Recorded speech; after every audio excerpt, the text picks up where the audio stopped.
Olá, amigos do Releitura. O convidado de hoje é prata da casa, formado aqui na Unisanta em jornalismo, apresentador dos canais ESPN. William Tavares, seja bem-vindo. Legal ter você aqui. Pô, legal demais para mim estar aqui, porque, como você falou, prata da casa, né? Então, voltar aqui são memórias maravilhosas da universidade, da TV. Nossa, eu venho para cá, uma energia muito boa, adoro. Quantos anos já de carreira, William? Comecei aqui, né? 2002, neste estúdio, o teste para o momento dos jogos, né? Vou começar os jogos da Unisanta, inclusive, né? Momento dos jogos, então são, daquele momento até hoje, 17 anos, né? 4 de estágios bem vividos, viu? Você se formou em 2005, 2005, né? Isso. E já teu plano já era televisão nessa... Já, eu entrei para fazer TV e rádio, né? E eu lembro claramente, assim que eu estava no primeiro ano de jornalismo, tinha inscrição para os Jogos da Unisanta. Eu falei, não, vou me inscrever porque eu estou no primeiro ano, não vou entrar mesmo, não tem problema. Uma amiga minha veio, aos 45 do segundo tempo da inscrição para acabar. Falei, põe seu nome aí, a Vanessa. Eu falei, Vanessa, não vou colocar o nome. Põe o nome aí. Mas não vai aproveitar, põe, você não quer? Põe lá, TV e rádio. Tá bom, coloquei. E aí vim fazer um teste aqui, para apresentação, reportagem e tudo. Passei no primeiro teste e falei, nossa, que bom, já deixei uma boa impressão. Não vou mais além, mas já deixei uma boa impressão. Segundo teste, passei. Terceiro teste, passei. Agora a gente vai ver se você vai apresentar. Falei, não acredito. Fiz o teste com mais 3 alunos, eu era o único do primeiro ano, passei, apresentei e aproveitei para assim, absorver tudo que eu podia naquele período também, com relação à produção, edição, tudo. Foi inesperado ali, mas foi muito legal. É uma escola em todos os sentidos. Todos, né? Os sentidos. Tudo que eu aprendi aqui está comigo o dia inteiro. É como se eu carregasse uma mochilinha com as coisas que eu aprendi. Toda hora eu abro um zíper e vou, isso aqui, vou usar. Isso aqui, vou usar. Eu queria saber um pouquinho da história antes de você optar pelo jornalismo. Parece que você ainda ficou um pouco dividido entre outra paixão tua, que é o cinema, né? Santos tem uma vida cultural, um lado nerd também muito forte. Tem. Como é que foi essa dúvida e em que momento você se decidiu de fato pelo jornalismo? Eu era o cara que passava por todas as locadoras, quando isso existia, né? São Paulo ainda tem algumas poucas ali, eu vou lá por saudosismo. E eu pegava pôsteres e tudo, e filmes, dava um jeito de assistir. Era da época que tinha que alugar o filme, esperar, voltar, reservar, às vezes não vinha. Tinha toda essa coisa que valorizava, né? Valorizava. E eu sempre adorei cinema, sempre paixão, assistia muitos filmes, até hoje assisto e tudo. E eu queria fazer o cinema, mas chegou um momento assim na minha vida que eu pensei assim, o que é o cinema para mim? O cinema para mim é falar sobre o cinema, é escrever sobre o cinema, é ver os filmes, analisar e tudo, o impacto desses filmes culturalmente, no contexto social, histórico. Falei, pera um pouquinho, então você não quer fazer filme, você quer escrever sobre eles. Porque fazer filme é uma coisa complicada. Hoje está um pouquinho melhor até, mas não tão mais do que na minha época. Eu falei, como é que eu vou viver, como é que eu vou fazer dinheiro, como é que vai ser esse negócio, né? E aí tinha o jornalismo que eu gostava, que eu apreciava demais. E eu falei, tá aí, ó, eu vou fazer jornalismo e ter a parte esportiva que eu já gostava, vou fazer o jornalismo, e aí depois eu vou agregar o cinema com essa história, eu posso futuramente virar um crítico. E é isso que eu vou fazer. Eu ainda não virei o crítico, mas eu continuo vendo muitos filmes e isso é um projeto futuro. Foi um processo pelo qual eu passei também. Em algum ponto, não que eu escolhi uma profissão que eu fui ganhar muito dinheiro também, né? Também. E você vê também é o mesmo processo, você vê que as minhas opções, né, não tem a ver muito com dinheiro, né? Que beleza, que maravilha, mas tudo bem. De que ambiente o William Tavares é fruto? Como é que foi a tua infância? O que te levou para essa área de cultura, de criatividade, digamos? Você sabe que eu já parei para pensar isso e eu nunca... Já refleti sobre isso. De onde veio esse negócio com cinema? Com o esporte, muito claro, meu pai. Meu pai foi goleiro, meu pai me levou na Vila Belmiro logo cedo, se falava muito de futebol em casa, a torcida pelo Santos, etc. Então, isso foi. O meu pai trabalhava no Jornal Tribuna, ele trabalhava na seção de fotocomposição, que não existe há muito tempo. Comecei na Tribuna na fotocomposição. Olha isso, muito tempo acabou, né? Muito tempo. O frio. E o meu pai trabalhava lá e tinha muita coisa de futebol. Às vezes eu via algum errinho, eu falava, pai, aquela informação do jogo tá errada. Aí ele ia lá, corrigia e tudo. Então, assim, falava para corrigirem e tudo. Então, essa relação com o futebol é muito clara. Da fotocomposição vinham as montagens. Lembra quando tinha o anúncio dos filmes, do cinema? Cineporanga, Alhambra, Indaiá e tal. Então ele tinha e ele trazia para casa. Legal. Esse negócio. Que era colado com cera, Que era colado com cera. E eu fazia pastas com isso. E eu comecei a me interessar pelos filmes ali. Aí tem uma referência, né? Agora, a minha mãe sempre gostou muito de filmes. falava muito de Chaplin, ela adorava os filmes do Chaplin, o Gordo e o Magro ela amava, os filmes do Jerry Lewis, você vê que tem muito de comédia, né? E determinados atores que ela citava, Robert Redford e tudo. Então, eu lembro dessas coisas. E a cultura, assim, a minha mãe sempre foi do rock. Então, as coisas começam a caminhar juntas, né? Porque você vai música, cinema e tal, a coisa vai andando junto. Então, minha mãe era Creedence, era Led Zeppelin, era Santana, Creedence. Então, essas coisas vão andando, filme, música e tal. Talvez tenha alguma coisa... Eu não sei qual foi o start, sabe? Já refleti sobre isso. Mas tem tudo isso aí no tempero. Voltando ao jornalismo, a tua vida aqui em Santos, pelo menos, foi dentro de redação e não em área esportiva propriamente dita. Você teve até algumas experiências, né? Em que ponto que nasce a ESPN e como que você foi levado para o jornalismo esportivo? Parece louco. Que tua relação com o canal já era forte na infância, né? Você vê que coisa louca. A relação com a ESPN, ela nasce antes do jornalismo.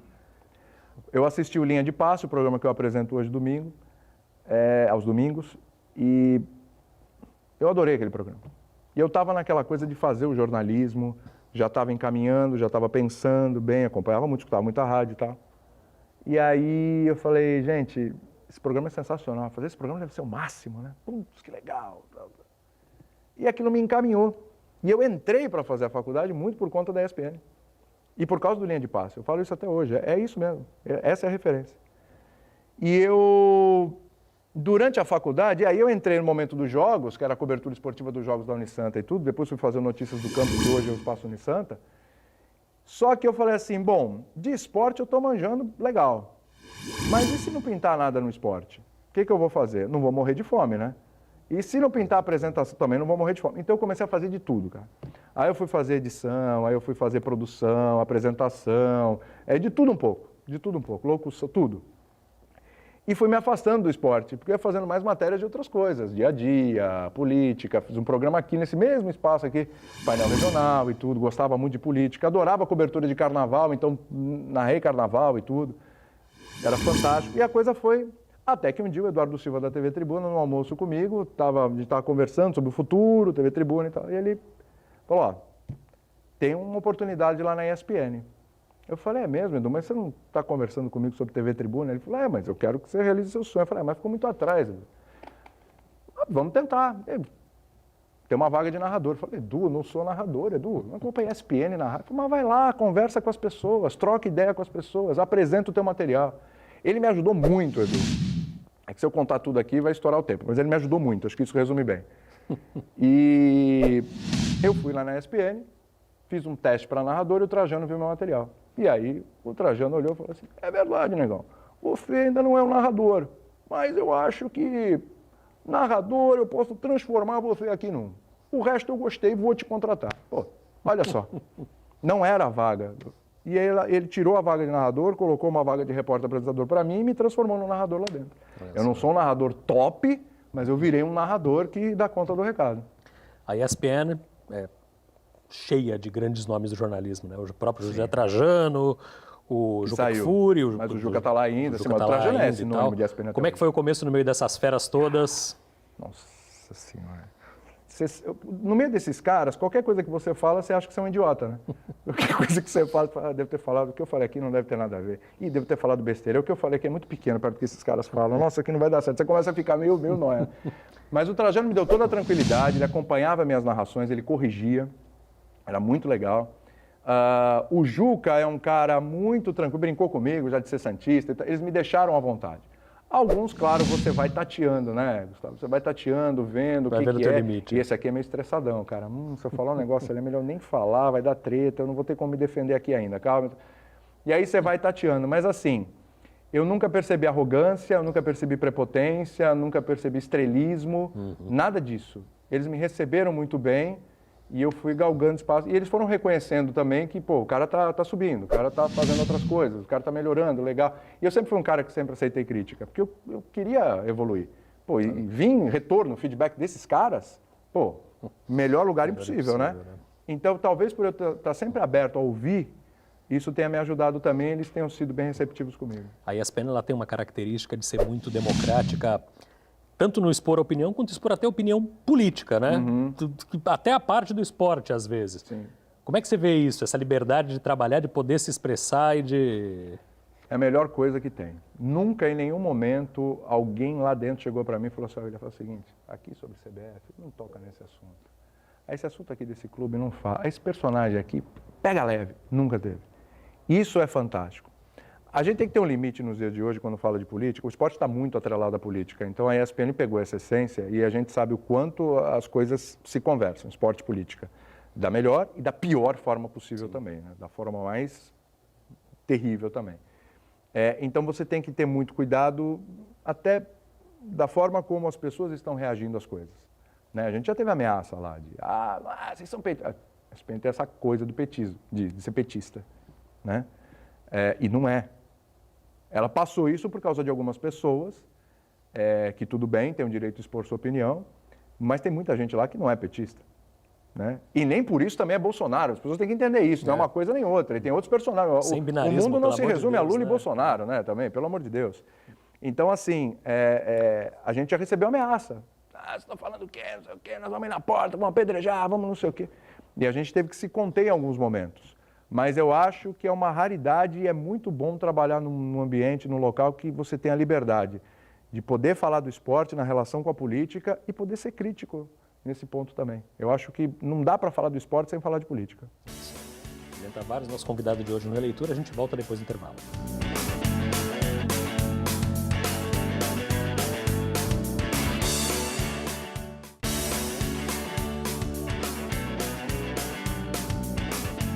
Releitura está de volta, a gente conversa com o William Tavares. William, vamos falar um pouquinho de futebol agora. Vamos. O filé mignon do jornalismo esportivo no Brasil é a seleção brasileira. Como é que você vê o interesse pela seleção brasileira nos últimos anos? Você acha que aumentou, que diminuiu? Você acha que o torcedor está um pouco divorciado da seleção? Tá. Existe motivo para isso? Como se recupera isso? Tá. O torcedor, ele está divorciado, sim. O torcedor há muito tempo não vê um bom futebol. Você sabe que eu estava vendo uma entrevista com o Galvão Bueno esses dias e o Galvão falou assim, olha, a última vez que eu vi uma excelente exibição da seleção brasileira foi na Copa das Confederações de 2005. Aquelas vitórias sobre a Argentina e a Alemanha. Eu fiquei pensando, caramba, ele tem razão, né? Só que o que acontece com a seleção brasileira? A CBF é que comanda a seleção brasileira, mais do que o próprio campeonato dela. É de onde vem mais dinheiro. E o comando do futebol brasileiro é tão caótico, tão bagunçado, e a CBF, Ricardo Teixeira, Marco Polo Del Nero, José Maria Marim, onde está essa gente? Né? Ela não passa a menor credibilidade. E você não tem expectativa nenhuma. E a CBF foi um erro atrás do outro, opções erradas. Gente, termina a Copa, o 7-1, e aí você traz o Dunga, que faz o favor de deixar a seleção ser eliminada pelo Peru na Copa América. Então, assim, foi uma série de frustrações, desde a campanha para 2014, culminando com o 7-1, culminando aos mandos e desmandos, de dirigentes presos, de denúncias e tudo. E tudo isso acabou influenciando. Tem outra coisa com relação à seleção brasileira. A seleção brasileira é uma das poucas seleções no mundo que mal joga no seu território. Então, a seleção brasileira é um grande negócio, é um grande balcão de negócios. Então, a seleção brasileira está sempre vendida um amistoso, sei lá para onde, lá no estádio do Arsenal, no Emirates, ou num estádio menor, de 10 mil pessoas, na própria Inglaterra, jogou num time de segunda, terceira divisão recentemente. Então, assim, a seleção brasileira foi sendo desvalorizada e o público perdendo o interesse. Até porque também, quando a gente lembra de 2005 e tudo, a gente lembra de uma seleção que tinha 3, 4 grandes nomes, craques mesmo. Hoje você tem um que é o Neymar e ainda tem o comportamento que tem. Então, assim, há um divórcio, a coisa melhorou quando o Tite chegou, porque era praticamente uma unanimidade. Pô, o Tite vai salvar. E ele teve esse ar de... Ele levou a seleção de volta aí para... Até o começo da Copa ainda foi assim mesmo, né? Exatamente. Até quando na Copa você começou a fazer uma série de críticas e percebeu que, assim, uma coisa é você treinar clube, outra coisa é você treinar a seleção. Quando ele pegou uma seleção, teve um momento, uma coisa é você disputar a Libertadores, outra coisa é você disputar uma Copa do Mundo. E aí ele falhou no jogo contra a Bélgica. Ele demorou para entender o jogo e quando ele entendeu já estava 2-0, né? E aí a relação muito do Tite com convocação e coisas que ele fala sobre o Neymar, que se espera dele, foi desgastando um pouco. O Tite está num momento que, se ele perde agora a Copa América, muita gente vai querer a saída dele. Eu acho que não tem que sair porque não tem outro treinador à altura para estar na seleção. Mas tudo isso culmina nessa crise de relacionamento, né, que tinha melhorado e agora já piorou de novo. A crise de relacionamento que talvez seja também um pouco com o futebol brasileiro em si. Sem dúvida. Você encontra muito mais hoje torcedores de clubes de fora, torcedor do Barcelona, do que existia antigamente. Eu vou te falar uma coisa, eu estou num canal que não transmite futebol brasileiro. A gente não tem os direitos. Então, a gente tem o campeonato inglês, que para mim é o melhor do mundo, é maravilhoso, espetacular. A gente transmite o campeonato espanhol, que não é só Real Madrid e Barcelona, mas obviamente é um campeonato inferior ao inglês, mas não é só Real Madrid e Barcelona. E a qualidade do jogo, quando você vê o campeonato inglês, você fala, não, isso aqui não é futebol. Ou então o nosso não é futebol, isso aqui é outro esporte. E as pessoas se acostumaram e pela divulgação, pelo marketing que é feito com relação aos clubes e tudo, você vai correr por aí, você vê o cara com a camisa do Chelsea, do United, do Real Madrid, agora do City, do PSG, do Barcelona e tudo. Porque eles sabem vender bem o peixe, eles sabem vender bem os seus campeonatos e eles têm qualidade para isso. Aqui no Brasil, você vai ver um jogo de futebol, eu gosto de futebol, mas às vezes não. Muitas vezes é sofrido. Hoje, o que tem de interessante? O Santos? Ah, porque é seu time? Não, porque é interessante mesmo. O Fluminense, com as ideias do Diniz, o Thiago Nunes no Atlético Paranaense? Sim. O Campeonato Brasileiro da Série A tem 20 clubes, eu estou falando de 3. E a gente ainda tem técnicos que merecem estátuas nos seus clubes, que têm uma história maravilhosa no futebol, mas que pararam, acabou. Para todo mundo chega uma hora a parada, né? Chega, não dá mais. Esses caras não se reinventaram. O futebol brasileiro é muito mal jogado, é muito ruim. Brasil, você falou logo que na seleção de 2005 você tinha 4, 5 craques, 5 ídolos. Hoje você carece de ídolos e falou até do comportamento do Neymar. Uma polêmica bem recente aí da agressão ao torcedor, acabou pegando 3 jogos. Como é que você vê essa questão? Essa falta de ídolos e de que forma que isso aí vai se espelhar até no futuro mesmo do esporte? É curioso, porque assim, eu acho que para você se interessar pelo esporte, você precisa ter uma referência ali. Qual é a sua referência? É um time, por causa de alguma coisa, ou principalmente por causa de algum jogador. Eu quase virei São Paulino por causa do Careca. Centroavante, seleção brasileira e tudo. Ele era um gênio, um monstro. E eu queria ver o São Paulo jogar por causa do Careca. Tá? Então, é uma referência. Meu pai logo me levou na Vila e falou, não, filho, pera um pouquinho, vem aqui na Vila, ver o Santos aqui. Ó, o Santos. E eu vi o Santos tomar porrada, hein? Mas, não, mas é o Santos aqui, é o estádio, né? Isso é muito ruim para os jovens, é que é o primeiro esporte do Brasil, né? É difícil ter do Brasil e do mundo. Então, é difícil você ter um desinteresse, assim, de todos. Mas eu acho que o ídolo, o Gustavo, ele precisa ser mais do que o craque dentro de campo. Ele precisa ser uma referência fora em comportamento, em atitudes, no que ele fala, no que ele pensa. Não precisa ser uma pessoa engessada, não precisa ser uma coisa produzida, um personagem. Pode ser natural, mas ele tem que ter cuidado. O Neymar não tem, sabe? E eu acho que a gente depositar as esperanças num cara que tem esse tipo de comportamento e que é imaturo ainda, e que isso é reforçado por todo o staff dele, é muito perigoso. Então, e quem mais tem na seleção para... E outra, isso reflete no próprio jogo. É o cara que tem a personalidade, é comigo, vem cá. É só o Neymar? E quando é o comigo, vem cá, na Copa ele chamou para cair. É comigo, vem cá, pum. É comigo, vem cá, caiu. Né? Então, isso é complicado. Eu acostumei a ver futebol com referências, com caras... O próprio Dunga, você pode criticar, o técnico e tal, como jogador, era uma referência, era uma autoridade. E você tinha o Romário naquela seleção, e você tinha o Bebeto, e você tinha o Márcio Santos, e você tinha o Tafarel. Olha quantas personalidades, quantos caras de personalidade, né?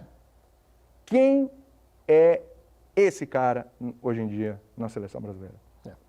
De fato. Né? Isso pode impactar negativamente no futuro, sim. Você falou aqui da tua opção por torcer para o Santos Futebol Clube, que é uma coisa que nem todo jornalista esportivo assume, o time de coração.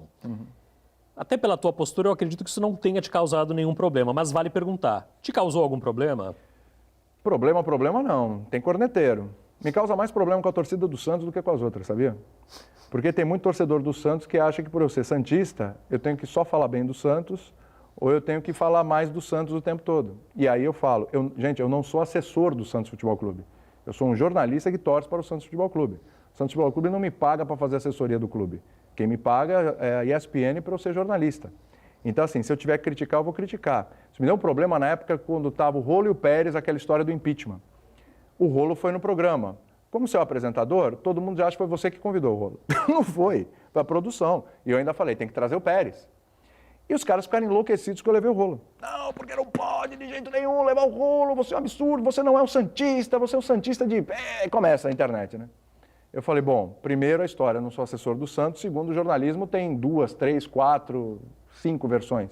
Aqui tem 2. A segunda vai estar aqui na segunda-feira, que foi o Pérez. Ele não pôde ir na segunda, foi na terça, se eu não me engano, mas foi. Mas mesmo assim você não podia levar o rolo. Eu falei, eu estou fazendo jornalismo, não assessoria para o Santos Futebol Clube. Claro, ou para quem quer que seja, né?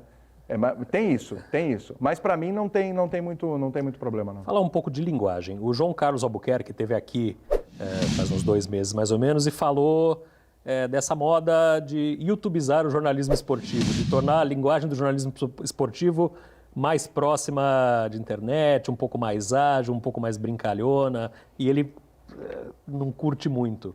Como é que você vê?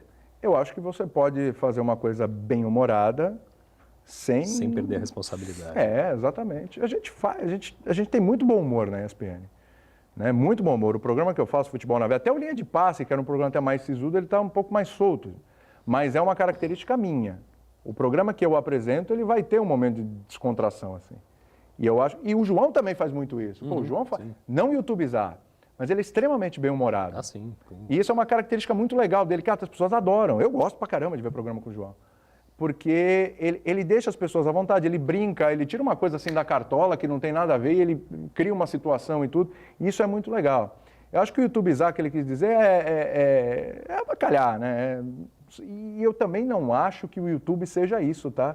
Tem pessoas que fazem isso no YouTube, chuta o pau da barraca e tal, mas tem gente que faz a coisa bem humorada.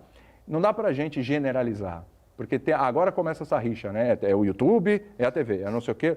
De novo, malditas rixas, isso não existe, gente. Dá para ter um meio de caminho em tudo tem um meio de caminho, em tudo.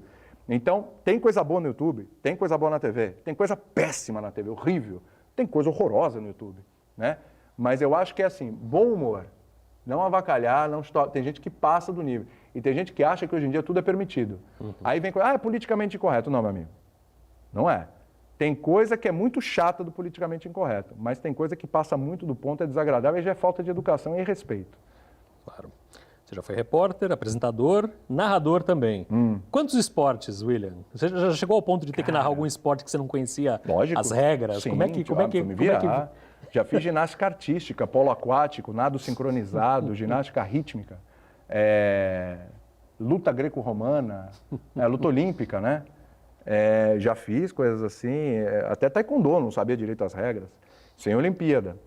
Mas aí é o seguinte, quando vem a Olimpíada, você já sabe, bom, a Olimpíada está ali, meu amigo, de 4 em 4 anos tem. E aí você se prepara, aí você tem que estudar.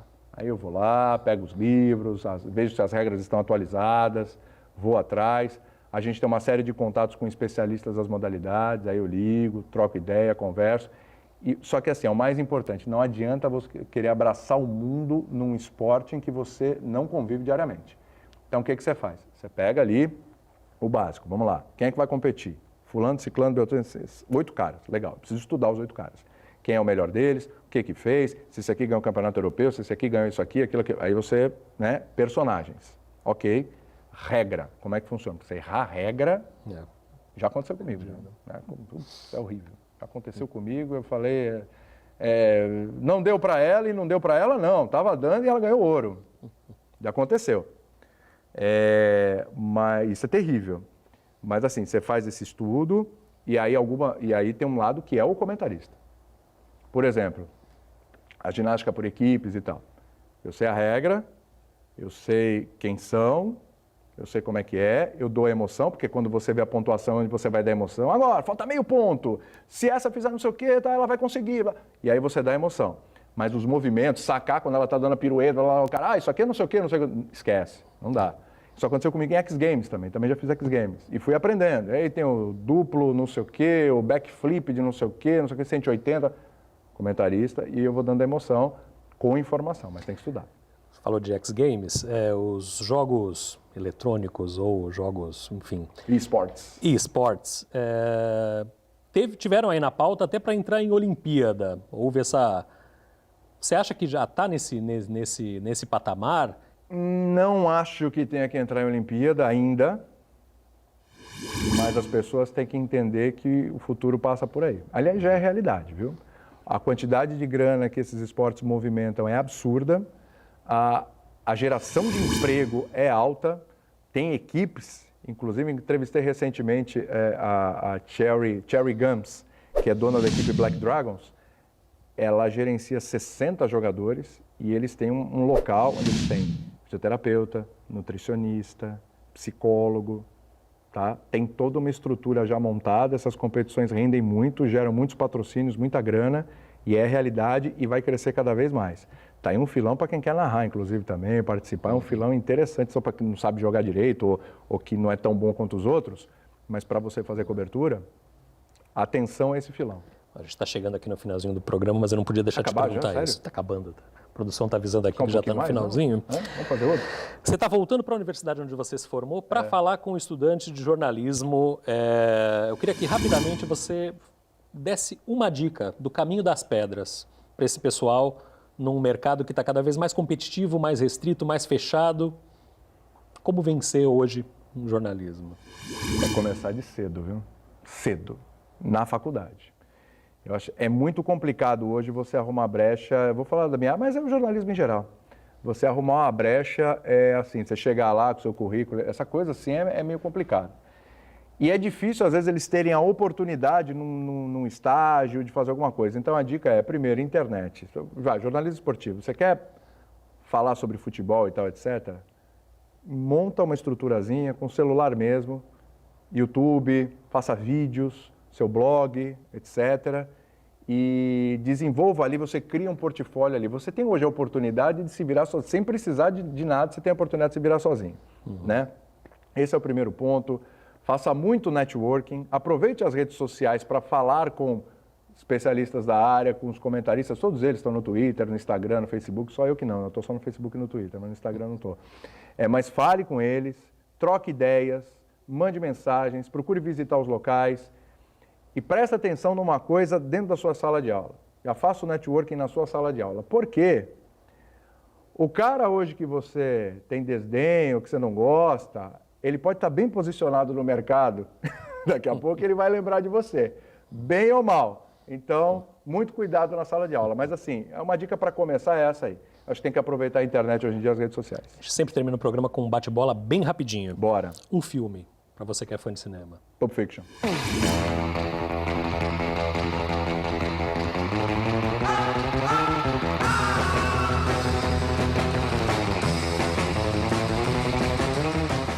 Uma música? Nossa, uma música? Twist and Shout. Beatles. Um sonho realizado? Trabalhar na ESPN. Um sonho que você ainda pretende realizar? Narrar um jogo de Champions League, assim, fase mais aguda, uma coisa assim.